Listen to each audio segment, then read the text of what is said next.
There are three powerful characteristics of a doorkeeper that are still relevant today, even in the modern day church. Number one, by reason of proximity and service, the doorkeeper is able to hear the king's commands as they are given from the throne. It doesn't matter. See, doorkeepers are able to hear things from the throne that only others desire to hear.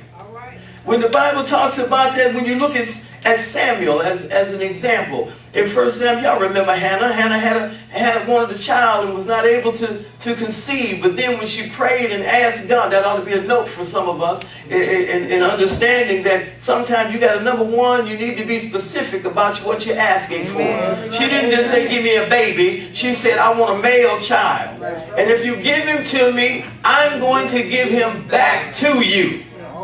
Y'all following me? And the Lord blessed her. And of course, what did she do? She brought Samuel to Eli so he would work in the house of the Lord. The Bible says that the child Samuel ministered unto the Lord before Eli. What was he doing? He was in the courts. He was working in the courts of the Lord. And it says, and the word of the Lord was precious in those days. There was no open vision. In other words, God was very quiet and wasn't nobody hearing much of anything. But this is what you got to understand. Just because God is silent does not mean he's not working. When God gets quiet, you got to understand that he is working. It's just like what I said before. It's like when you're taking the test in school.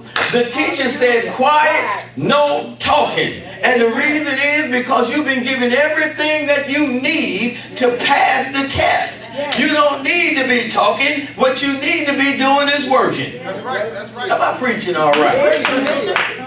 And so the Bible says that Samuel was ministering unto the Lord.